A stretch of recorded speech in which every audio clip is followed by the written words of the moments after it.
There's a flaw inside your mind that nobody warned you about. Not a weakness, not a lack of discipline. A flaw, structural, invisible, and so perfectly disguised that most people carry it their entire lives without ever suspecting it's there. And it has one job: to stop you.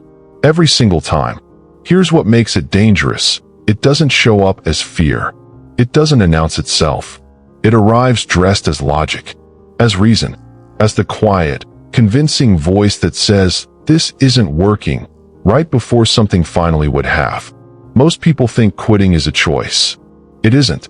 It's a reflex, wired into you long before you were old enough to decide anything for yourself. Which means every time you've walked away from something that mattered, you weren't failing. You were obeying a program you never agreed to run. But here's what changes everything. That program can be rewritten, not through motivation, not through discipline alone, through something far more precise, something that operates underneath the noise, underneath the doubt, underneath the version of you that keeps whispering, "Maybe I'm just not built for this." By the time this video ends, you won't just know how to become the person who never quits. You'll recognize, for the first time, exactly what has been stopping you and why it never had to. If you've made it this far, it's because you're determined to have a life of success. So I invite you to subscribe to the channel, because every video will help you develop the mindset that attracts wealth, prosperity, and new opportunities every day. Napoleon Hill spent 20 years studying the minds of the most successful people who ever lived. He sat across from industrialists, inventors, and self-made men who had built entire worlds from nothing. And after all those conversations, all those years, all that observation, he didn't conclude that what separated them was talent, or timing, or even intelligence. It was the decision to continue, not the ability. The decision. That difference is smaller than it sounds, and more important than most people ever stop to consider. Because ability is something you develop. It grows with time, with repetition, with failure absorbed and converted into experience. But a decision, a real one, lives somewhere completely different inside you. It lives below mood, below motivation, below the days when everything feels aligned and the days when nothing does. Most people believe they've made that decision, and in the moment, it feels true. But what they've actually made is an intention, sometimes a plan, sometimes a promise to themselves spoken quietly in a moment of rare clarity. Here's the problem. Intentions bend under pressure. Plans collapse when life stops cooperating. And a promise to yourself is only as strong as the emotional state you were in when you made it. A real decision doesn't work that way. It doesn't negotiate with circumstances. It becomes the lens through which every obstacle, every setback, every moment of doubt gets interpreted, not as a reason to stop, but as part of the process. Think about the last time you were genuinely close to something. Not just beginning it with fresh energy, actually close. Close enough that the resistance started to increase. Close enough that the internal voice grew louder and more convincing. Close enough that the reasons to quit began multiplying faster than the reasons to stay. That moment, not the start, not the finish, that moment is where everything is decided. Hill understood this. He called it the point of testing, but not in the way most people interpret the word. It wasn't the world testing you. It was something inside you, surfacing, asking a question you didn't even know was being asked. How deep does this go? Because what gets tested in that moment isn't your skill. It isn't your plan. It isn't your strategy. What gets tested is the foundation of your decision, whether it was built on solid ground or on the temporary feeling of certainty that comes and goes like weather. Shallow decisions collapse under real pressure, not because the person is weak, but because what they called a decision was actually a wish dressed in the language of commitment. And wishes feel identical to decisions when you first make them. The energy is the same. The words are the same. This time is different. But the moment genuine friction arrives, the structure underneath is revealed. The person who never quits isn't someone who never feels like stopping. They feel it, sometimes daily. What's different is that their decision was made at a level deep enough that the feeling moves through them without moving them. That depth isn't discovered in a moment of inspiration. It isn't borrowed from someone else's story. And it isn't a fixed trait you either have or you don't. It's built, layer by layer, deliberately. And the first layer, the one every other layer depends on, has nothing to do with action. There's a concept Napoleon Hill returned to throughout his entire body of work, not always by the same name, but always pointing to the same truth. He called it the definite chief aim. Not a goal, not a milestone, not a number written on a whiteboard. A chief aim is something else entirely. It's the one thing that remains when everything else falls away, when the motivation has dried up, when the people who believed in you have gone quiet, when the results aren't appearing on the timeline you imagined. It doesn't stay because it feels good. It stays because it has become part of how you define yourself. Most people set goals the way they set alarms, with complete sincerity in the moment, and complete willingness to silence them when the time actually comes. A chief aim doesn't negotiate like that. It doesn't ask how you feel about it today. It doesn't soften itself to match your current level of comfort or confidence. It simply exists as a fixed point, and everything you do either moves toward it or it doesn't. Now here's where Hill's observations become genuinely surprising. The people he studied, the ones who built things that lasted, who recovered from failures that would have ended most careers, weren't necessarily more disciplined than everyone else. They didn't all wake up at 5 in the morning. They didn't all follow rigid systems or perfect routines. What they shared was something far less dramatic: clarity. Not intensity, not willpower. Clarity. A mind that knows precisely where it's going processes doubt differently than one that doesn't. Doubt still arrives. It always does, but it finds less to grip. There's no ambiguity for it to expand into. No unanswered question for it to fill with fear. Think of two people entering the same forest. One carries a map, a compass, and a specific destination. The other carries only a general hope of reaching the other side. Both face identical terrain, the same mud, the same darkness, the same moments where the path vanishes completely. But only one of them has something concrete to return to when they lose their bearings. The other has only momentum, and momentum, as most people eventually discover, is not a strategy. Your chief aim is the map.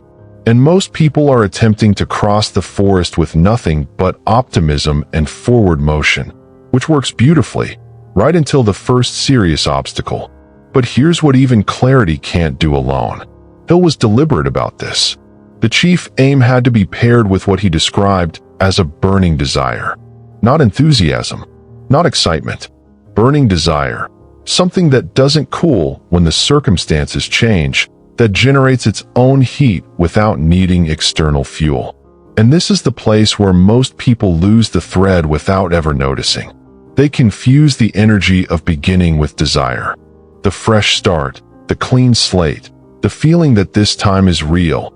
They mistake that temporary surge for the deeper, steadier force Hill was pointing toward. Excitement is a spark. Desire is what burns long after the spark has gone cold. The person who never quits isn't running on excitement. They moved past that long ago. What carries them forward is something closer to gravity, a pull towards something so specific, so personally significant, that abandoning it would feel like a betrayal of something they can't afford to lose. Not a betrayal of the goal, a betrayal of themselves. That shift, from pursuing something external to protecting something internal, is one of the most quietly powerful transformations a human being can undergo. Most people never arrive there, not because they lack the capacity, but because they never stop long enough to ask the one question that makes it possible. The question is almost uncomfortably simple. Why does this actually matter to you? Not the version you'd say in a room full of people. Not the answer that sounds responsible, or admirable, or safe. The real one. The one that lives underneath all of that. The one you haven't said to anyone, maybe not even to yourself. Because what Hill understood, and what most people spend a lifetime carefully avoiding, is that the surface reason is never the real reason. Someone says they want financial freedom. That's the surface. Go one layer deeper, and what you often find is something far more personal. A person who grew up watching someone they loved feel trapped, powerless, completely at the mercy of circumstances they couldn't change. And somewhere along the way, quietly, without ceremony, that person made a promise to themselves that their life would look different.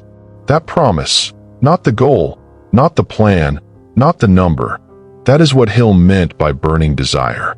And when you locate it, something changes. Because you're no longer chasing an outcome. You're honoring something that has been waiting inside you, sometimes for decades, without ever being fully acknowledged. The people who quit, and at some point, most do, quit because they were attached to the surface reason. The moment that reason stopped feeling worth the sacrifice, the entire logic for continuing dissolved. Quickly, quietly, and with surprisingly little resistance. But the person connected to the deeper reason doesn't experience quitting that way. For them, stopping carries a cost that continuing never could. Not because they're stronger, because they're anchored to something that circumstances can't reach. Hill described this as the point where desire stops being something you feel and becomes something you inhabit. A lens, not a mood. A filter through which every setback, every silence, every stretch of invisible progress gets interpreted, not as a signal to stop, but as an unremarkable part of the path. Consider this. Two people face the exact same obstacle, same difficulty, same external reality, same moment of friction. One experiences it as evidence that they chose wrong. The other experiences it as an expected part of the process. Uncomfortable, yes, but no more meaningful than weather. Same obstacle, entirely different internal world. That difference doesn't come from temperament. It doesn't come from background or talent or pain tolerance. It comes from the depth of the reason anchoring them to the pursuit. And here's what makes this hard. Going that deep requires a kind of honesty that most people genuinely avoid. Not out of laziness, out of discomfort. Because the real reason often carries weight. It connects to something tender. Something that mattered before you had the language to describe why. So instead of sitting with it, most people fill the silence with movement. Another plan, another attempt, another fresh start with slightly adjusted tactics. Because action looks like progress. And sitting quietly with an uncomfortable question looks, from the outside, like nothing at all. But the evidence Hill gathered across 20 years pointed to the same conclusion, again and again. The person who spends 10 minutes finding their real reason will outlast the person who spends 10 years running on the wrong one. So before this goes any further, before the next idea lands, let the question breathe for a moment. Why does this actually matter to you? The answer that makes you pause. The one that feels almost too honest to say out loud. That's the one worth building everything else on. And if something in these words is already landing differently than you expected, if something quiet is beginning to shift, I want you to do one simple thing. Go to the comments right now and write "I am ready." Not as a wish, as a statement. Because the moment those words leave your mind and enter the world, something registers them differently than a private thought ever could. Hill believed deeply in the power of making your intention visible, of giving it a form outside yourself. The people who do this are the ones who follow through. Write "I am ready" in the comments. Then keep watching, because what comes next is where the real architecture of this begins. There's something nobody tells you about the person you're trying to become. They already exist. Not as a distant potential, not as a future version waiting to be unlocked by the right habit or the right revelation. Right now, beneath the doubt, beneath the fatigue, beneath the accumulated weight of every time you stopped before you meant to, that person is already there. Hill called this the other self, the part of you that doesn't flinch, that was never confused about what it wanted or what it was capable of. And the reason most people never fully meet this version of themselves isn't because it's buried too deep. It's because they keep waiting for permission to become it. Permission from results, from other people, from circumstances that finally cooperate. But the other self doesn't wait for permission. That's exactly what distinguishes it. Think about the moments in your own life when you genuinely surprised yourself. When you did something you weren't certain you could, not because everything aligned, but because something inside you refused to accept the alternative. Those moments weren't accidents. They weren't anomalies. They were glimpses, brief, unguarded windows into the version of you that exists below the noise. The question was never whether that person exists. They do. The question is what has been obscuring them. And the answer, more consistently than most people are comfortable admitting, is identity. Not a shortage of skill, not a lack of opportunity. Identity, the story you carry, largely without examining it, about who you are, what you're capable of, and what kind of person succeeds at the things you're attempting. Hill noticed this with striking regularity among the people he studied. The ones who failed, often repeatedly, despite genuine talent and real effort, were operating from an identity that quietly contradicted their goals. They wanted the outcome, but hadn't yet internalized themselves as the kind of person who reaches it. And that gap, invisible, rarely spoken, almost never examined, functioned like a ceiling. You can work hard against a ceiling. You can sharpen your approach, increase your effort, refine your method. But until the ceiling shifts, a certain threshold stays out of reach. Not because you aren't capable, but because something underneath doesn't yet believe you belong there. This is the actual mechanism behind what people loosely call self-sabotage. It isn't weakness. It isn't fear in the way most people describe it. It's identity correction, the mind pulling you back toward the version of yourself it recognizes, the version it has evidence for, the version that, on some level, still feels like home. And here's where everything opens up. Identity isn't fixed. It never was. The story you carry about yourself was written under conditions that no longer exist, by a version of you that had a fraction of the experience you have now. It was shaped by other people's reactions, by early encounters with failure, by conclusions drawn in moments that were never meant to carry a lifetime of weight. Hill's central argument wasn't that people needed to work harder. It was that they needed to change what they believed about themselves, because behavior follows identity the way a river follows terrain. Reshape the ground, and the water finds a new path without being forced. But identity doesn't shift through intention alone. It doesn't change because you decide it should, or because you repeat a new story to yourself until it sounds familiar. It changes through evidence. Small, consistent, irreversible evidence, built through action taken in the direction of the person you're becoming.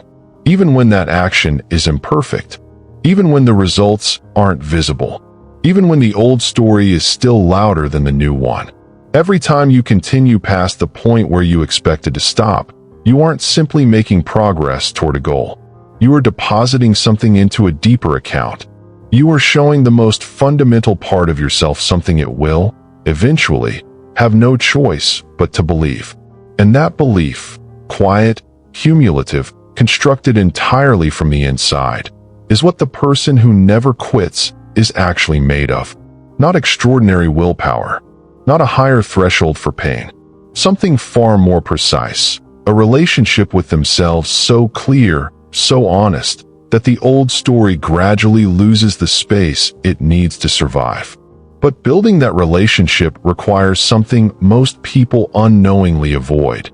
And it's the very thing that determines whether all of this stays as understanding or becomes something that actually changes how you live.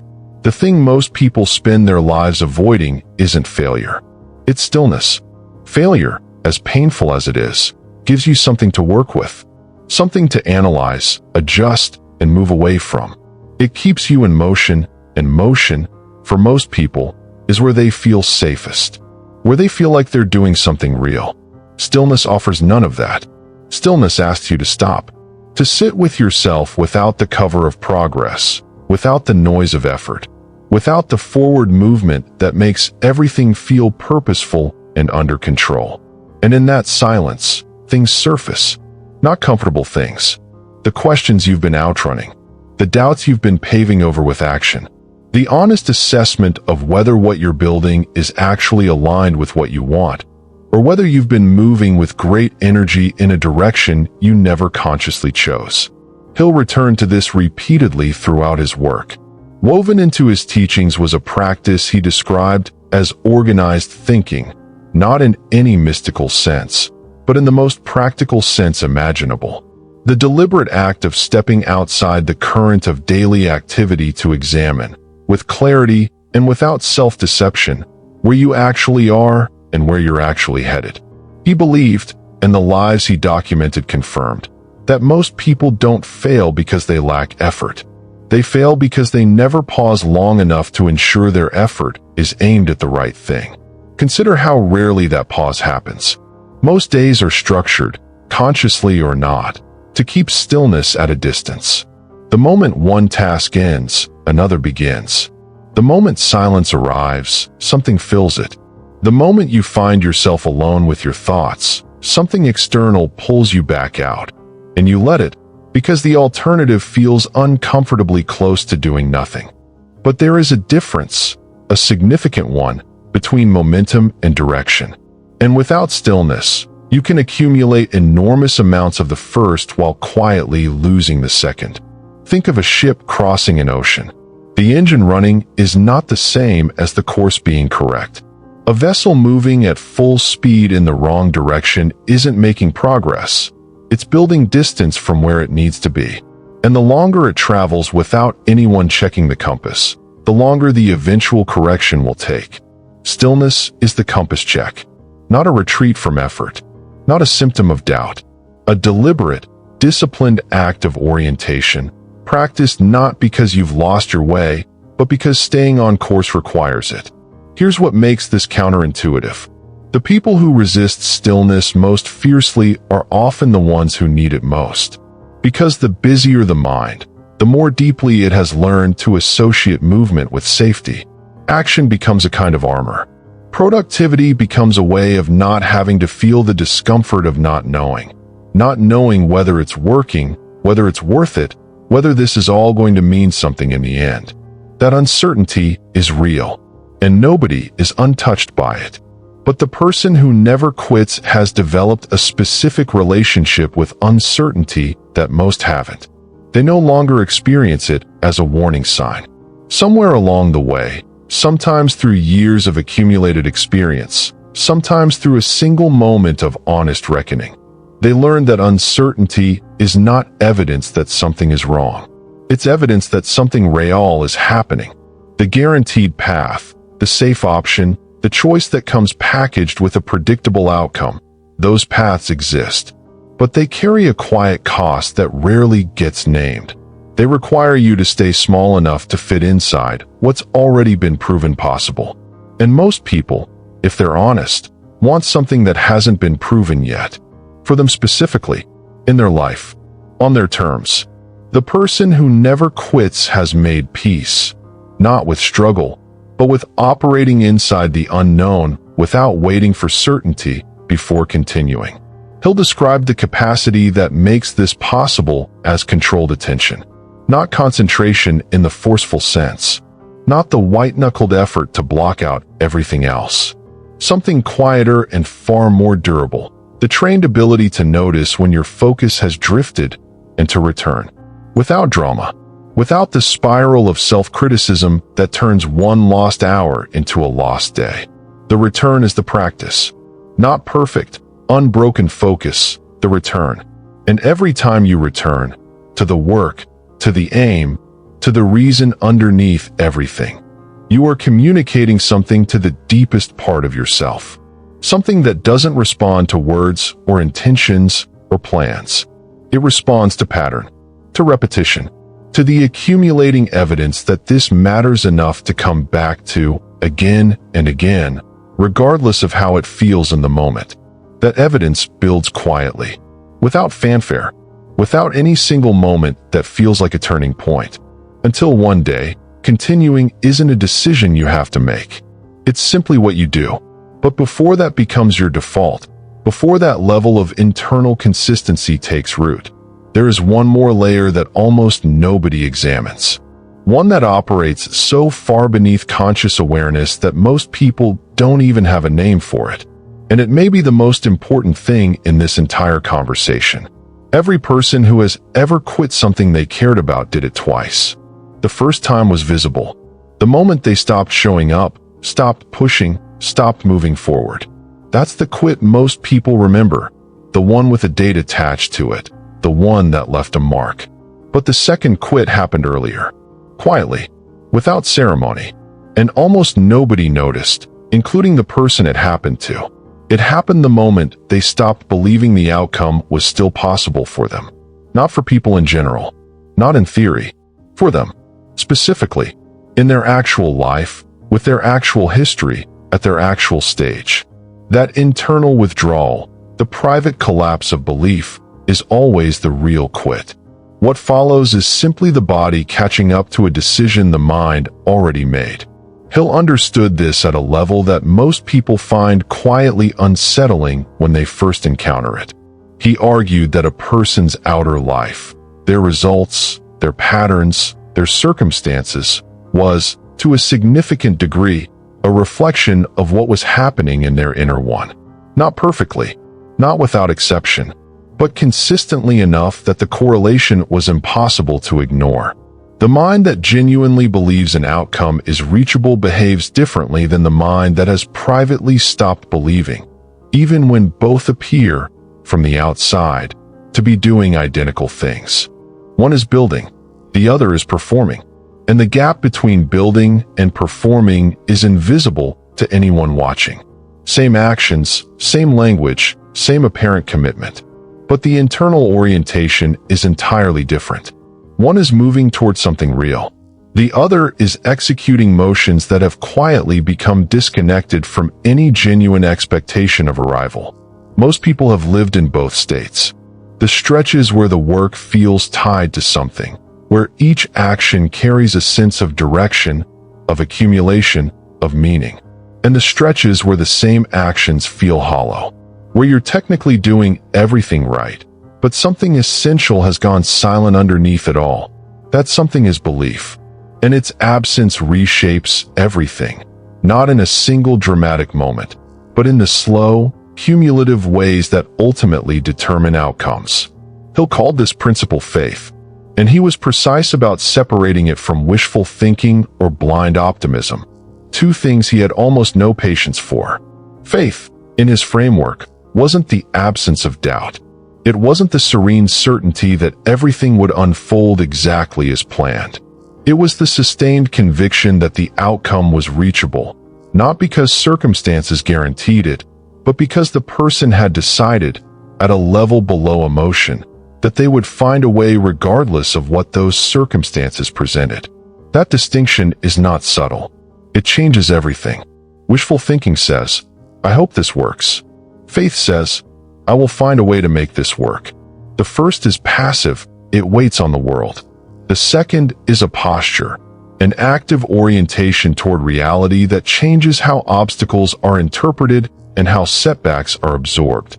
Consider two people receiving the same difficult news about their progress. Same objective information, same delivery, same moment. One hears it as confirmation of what they privately feared, that this isn't working, that they were probably wrong to try. The other hears it as data, useful, necessary, even clarifying, because it tells them something they need to know in order to move more accurately. Same news, entirely different meaning. And that meaning determines everything that follows. The person operating from genuine faith doesn't avoid reality. They engage with it more directly than most, because they aren't protecting a fragile hope that bad news might shatter. They're working from a foundation stable enough that difficult information can inform them without destabilizing them. That stability isn't a personality trait. It isn't something distributed unevenly at birth. It's constructed through the same accumulation of evidence we've been tracing throughout this conversation. Through small, consistent acts of continuation that build, over time, an unspoken and unshakable confidence in your own capacity to navigate whatever arrives. But here is where Hill introduced something that even people familiar with his work tend to pass over too quickly. He didn't say faith alone was sufficient. He said faith had to be paired with something specific, something practiced, something active, something that most people either skip entirely or approach in a way that drains it of almost all its power. And without it, even the deepest conviction eventually finds its ceiling. Hill called it autosuggestion, and the moment most people hear that word, something in them pulls back. It sounds dated. It sounds like a relic from another era, early 20th century, thinking that modern psychology has long since replaced with something more rigorous, more credible, more scientific. But stay with this, because what Hill was describing wasn't a technique or a ritual. It was an observation about how the human mind actually operates, one that neuroscience has spent decades quietly confirming, often without using the same language. The mind, Hill argued, does not reliably distinguish between what is vividly imagined and what is real, not at the level where identity and behavior are formed.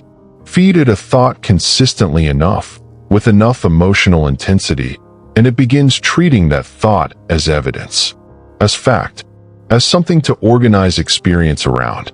This isn't mysticism. It's the same mechanism behind every fear you've ever developed without choosing to. You didn't decide to carry your insecurities. You didn't consciously select the beliefs that limit you. They were installed, through repetition, through emotional weight, through experiences the mind absorbed and converted into standing instructions about how to interpret the world and what to expect from it. Autosuggestion, in Hill's framework, was simply the deliberate use of that same process. Instead of allowing the mind to be shaped by whatever it encountered randomly, by criticism, by early failure, by an environment that was never designed with your growth in mind, you take conscious authorship of what you feed it.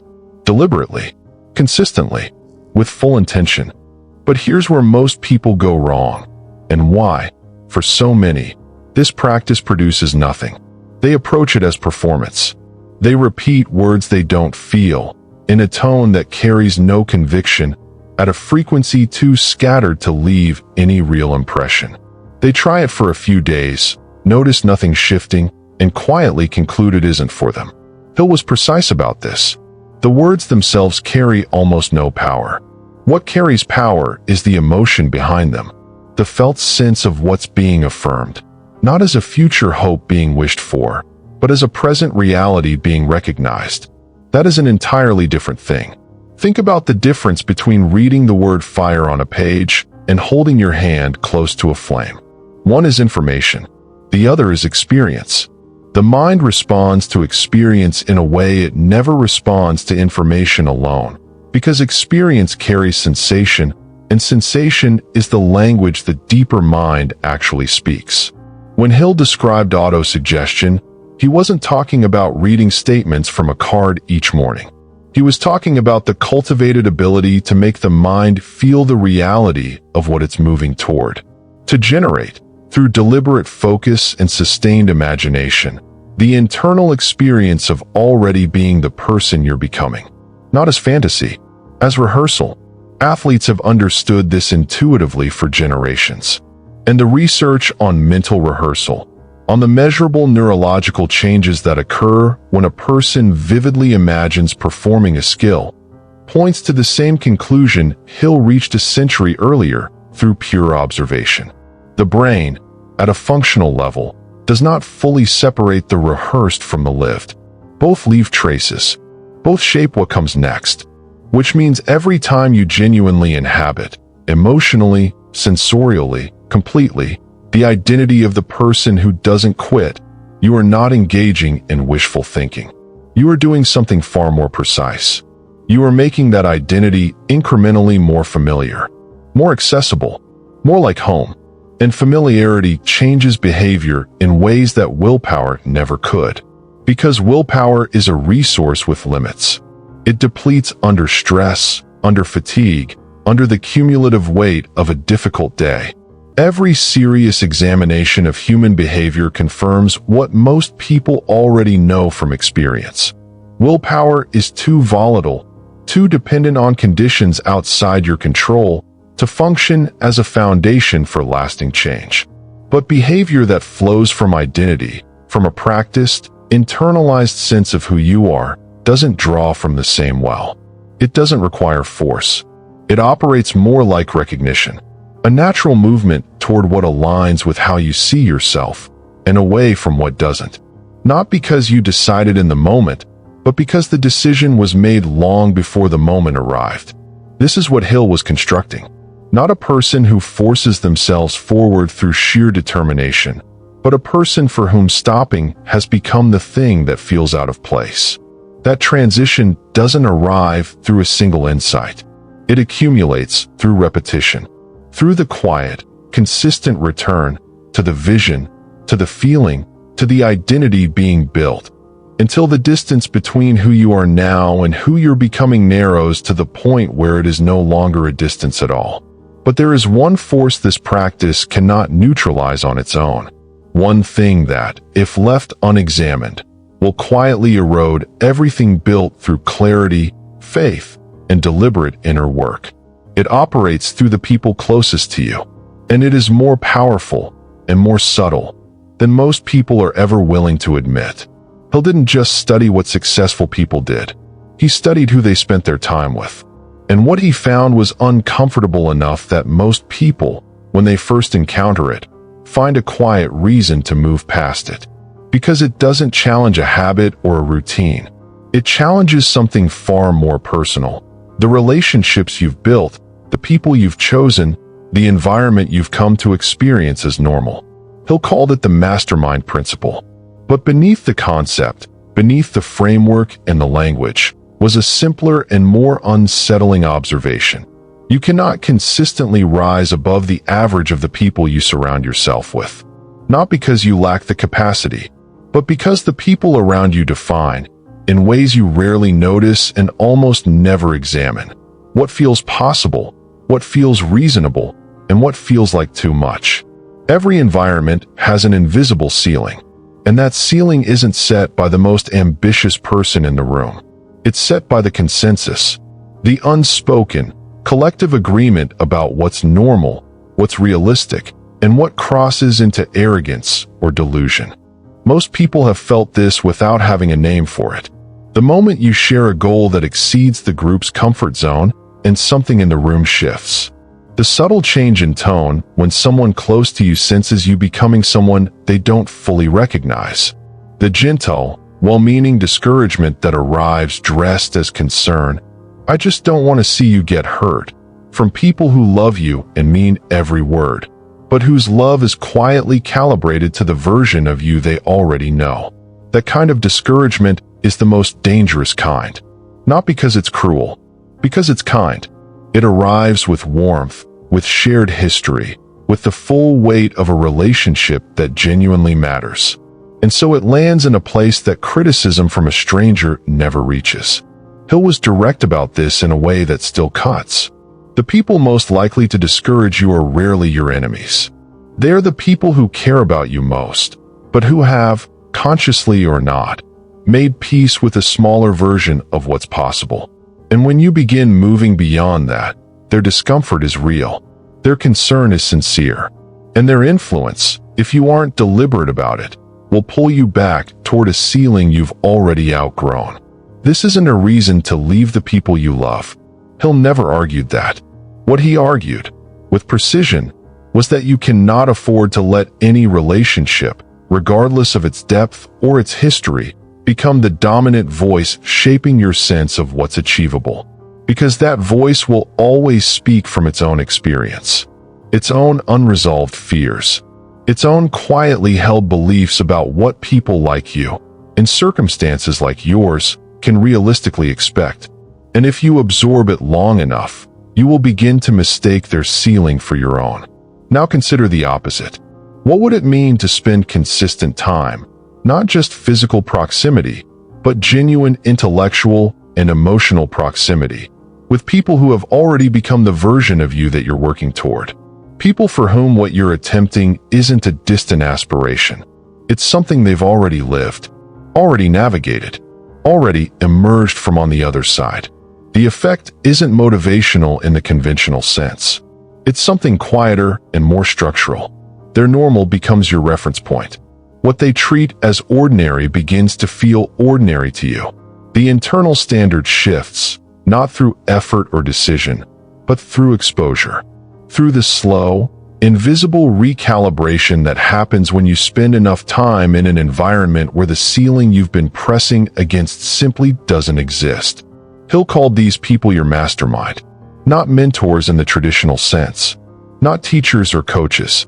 People already operating at the level you're moving toward, whose presence expands what your mind treats as real, as reachable, as belonging to you.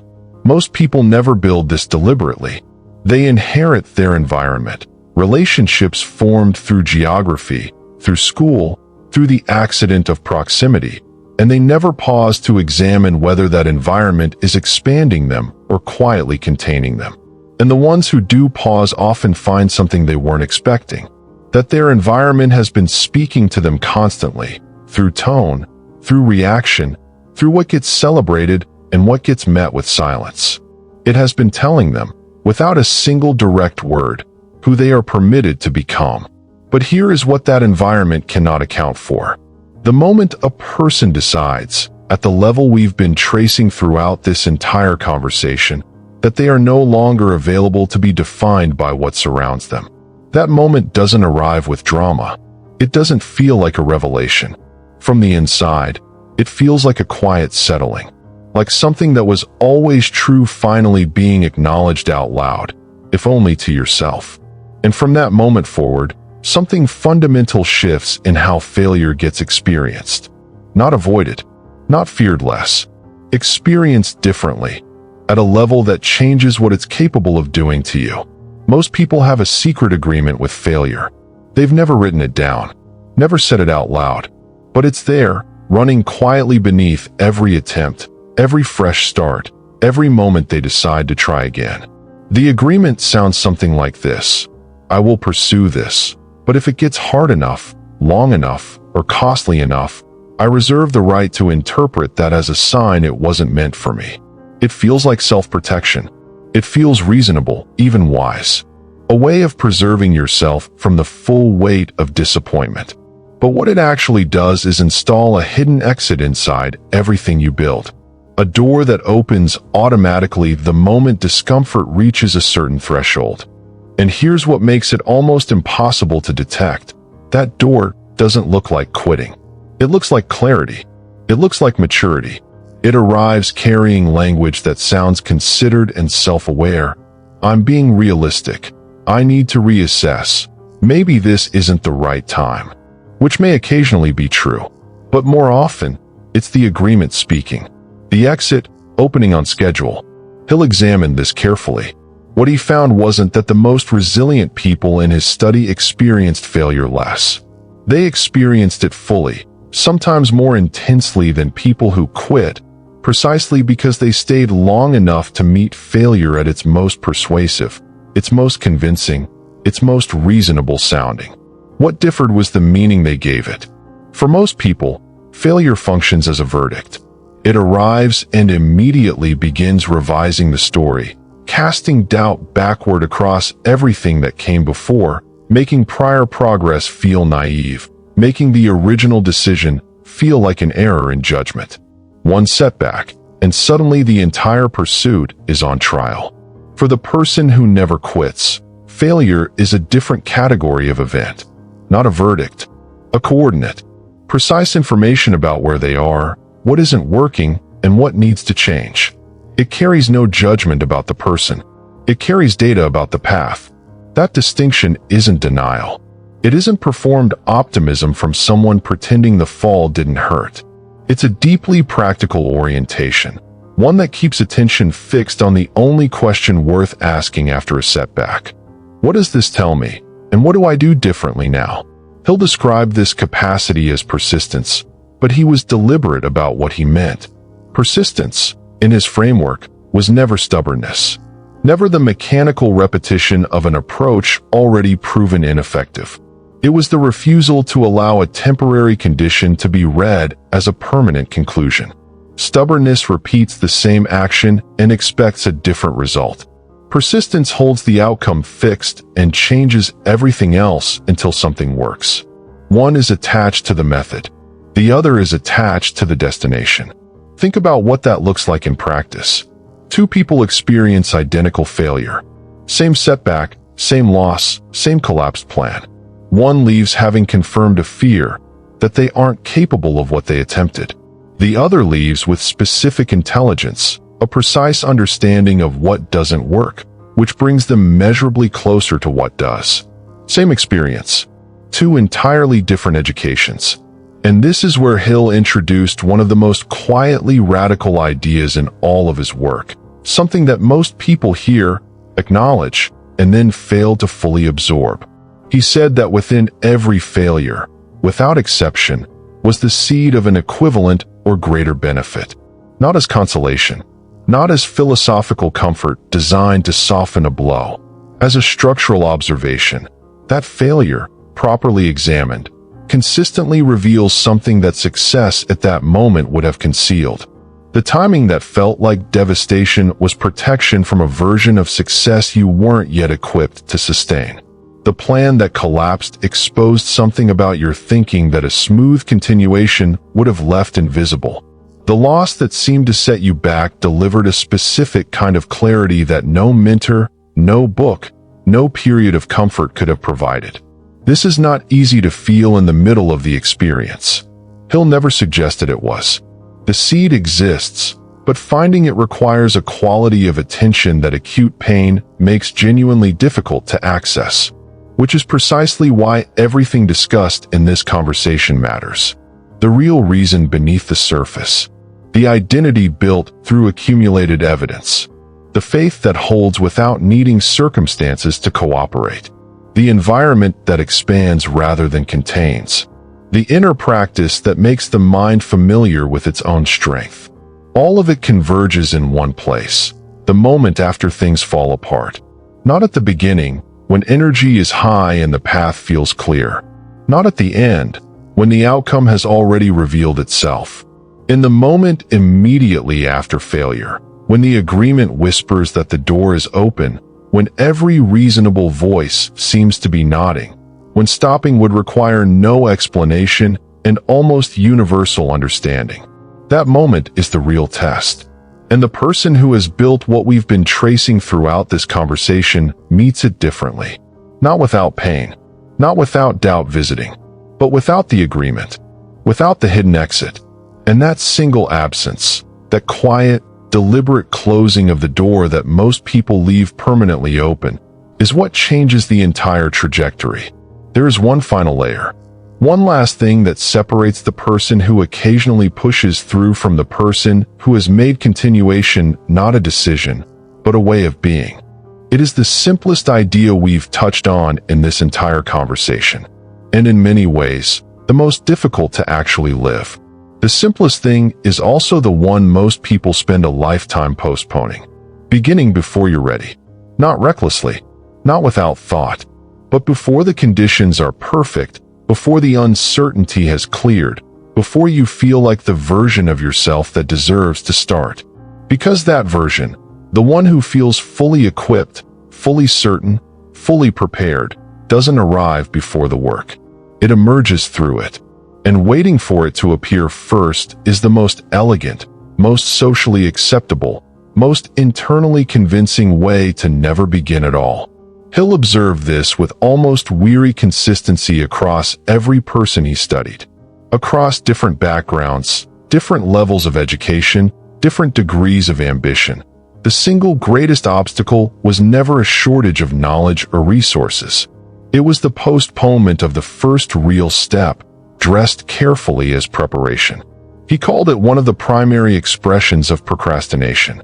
But what he was really identifying was something more precise than delay.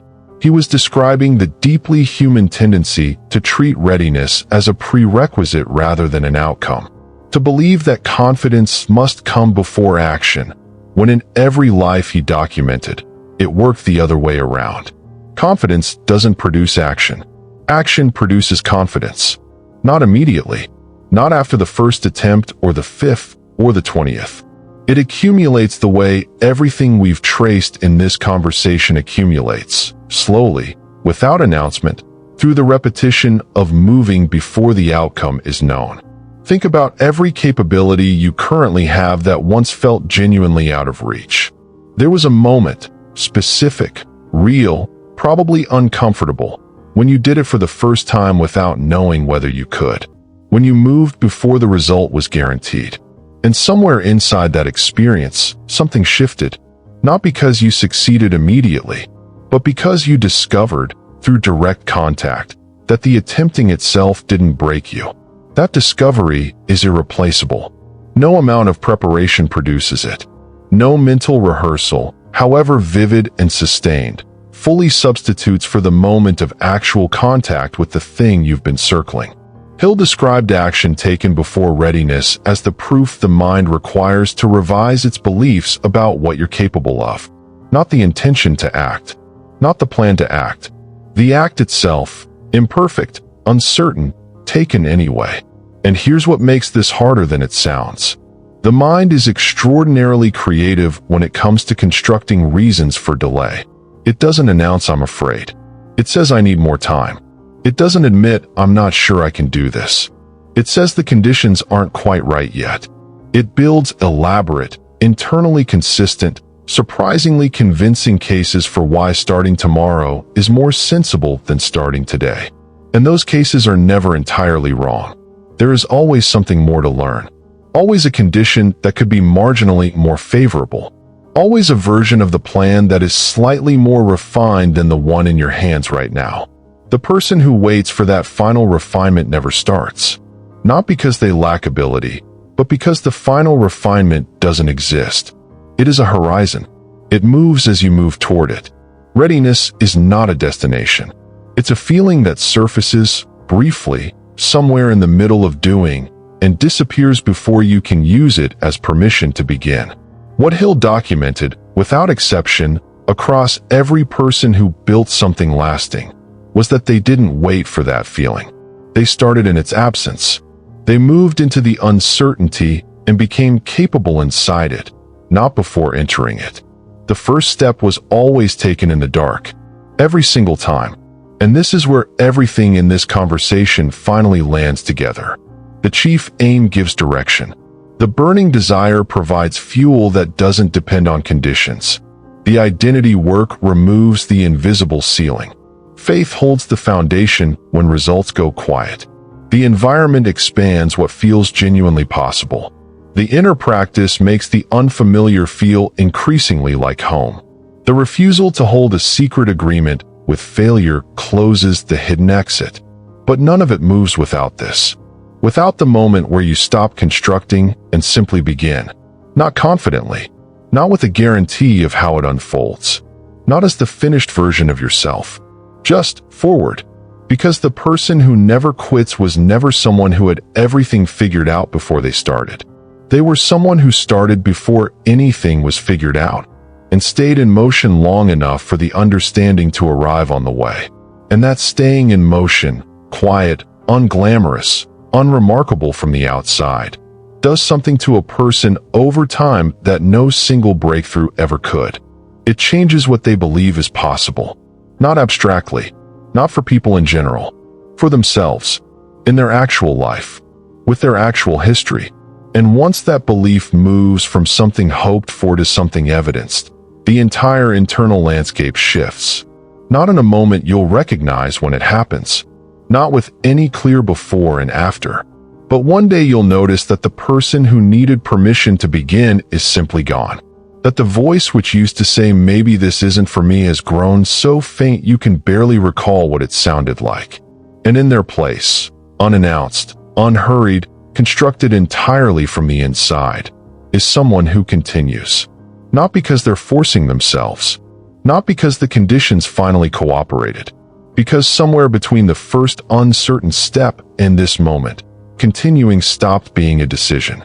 It became who they are. There is one thing left. And it belongs in the final block, because it cannot be rushed, cannot be summarized, and cannot be explained. It can only land. You've been here before. Not in this conversation. Not listening to these specific words. But in this place. This particular internal territory where something has shifted, where something has been seen that cannot be unseen, and where the question is no longer whether you understand. The question is what you do next. And that question, if you allow it, will quietly become another reason to wait. The mind is patient in that way. It will take even genuine clarity and convert it into a new form of hesitation, if you give it enough room to work. So don't give it the room. Hill spent 2 decades inside the lives of people who built things that outlasted them. And the single thread running beneath every story, underneath the principles, the strategies, the documented patterns of thought and behavior, was something that couldn't be transmitted directly. It could only be pointed at from different angles until each person arrived at it themselves. It was the moment they stopped negotiating with their own commitment. Not the moment they became fearless. Not the moment the path became clear. The moment the question of whether they would continue became, quietly, permanently, a question that no longer required an answer. Because the answer had already been given. Before the hard days arrived. Before doubt showed up carrying its familiar voice and its reasonable arguments. The decision had been made at a level deep enough that everything which followed could shape it, refine it, challenge it, but not reverse it. That is what this entire conversation has been moving toward. Not a technique, not a framework, not a new way of organizing your mornings or processing your failures. Though all of those things carry weight, and none of them should be dismissed. The final thing is simpler than any of that, and harder. It is a settled relationship with your own word. The kind where you say something to yourself, not aloud, not in writing, but in that interior space where no one else has access. And you mean it in a way that requires no reinforcement. That doesn't soften when results are slow. That doesn't need circumstances to cooperate before it holds. You said you were going to do this. That's enough. Not because the path will be easy. Not because doubt won't visit, or because the seasons of invisible progress won't test everything you've built, but because the person who treats their own commitment as negotiable will spend their entire life in negotiation. And the cost isn't paid in time or effort. It's paid in the relationship with yourself. Hill saw this distinction clearly in the people he studied. The difference between those who built something lasting and those who collapsed under the weight of their own potential wasn't intelligence. It wasn't talent, timing, or circumstance. It was private integrity, not the kind other people observe or measure. The kind that exists in the gap between what you said you would do and what you actually do when no one is watching. When the results have gone quiet. When the support has faded. When the only witness to whether you continued or stopped is you. That private integrity, deposited in small, unseen moments across months and years, is what eventually becomes character. And character, Hill observed with quiet certainty, is what determines the shape of a life. Not eventually, not in theory, in the actual, daily, unglamorous unfolding of it. So this is where the conversation ends. Not with a summary, not with steps to follow or principles to pin to a wall. With one question. The only one that remains after everything's said here. Who do you become when no one is watching, when nothing is working, and when every reasonable voice is telling you to stop? Because that person, not the one who shows up when conditions align, not the one who performs well when results are visible, that person, the one who exists in the silence between effort and evidence, in the gap between intention and outcome. That is who your life is actually built on. Not your knowledge, not your network, not your strategy or your vision or your carefully constructed plan. The person you are when it is hardest to be anyone at all. Hill spent 20 years trying to understand why some people build lives that others only dream of living. And after all of it, every conversation, every observation, every principle extracted from thousands of hours inside extraordinary minds. He kept arriving at the same quiet, inconvenient truth. The outer life follows the inner one. Not immediately. Not without the long seasons where nothing seems to respond and everything seems to ask whether you were wrong to begin. But always. Consistently. Without exception. Which means the decision you make today, in this moment, in this silence, is not preparation for your life. It is your life. Already in motion. Already accumulating. Already becoming the ground everything else is built on. You don't need to feel ready. You don't need one more insight or one more moment of certainty before you move. You just need to continue. And then continue again. And when it's hard, when it's quiet, when the distance between where you are and where you're going feels wider than it ever has, when every reasonable part of you is looking for the exit, continue again. That's all of it. Everything else is commentary.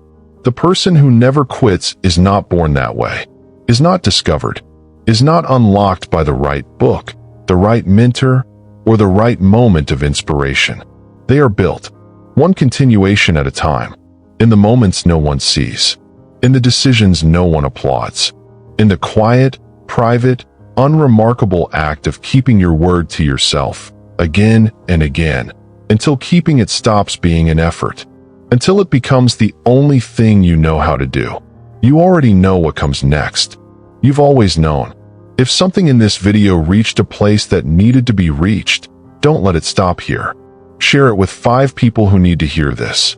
And follow this channel, because what comes next goes even deeper. The work continues. And so do you.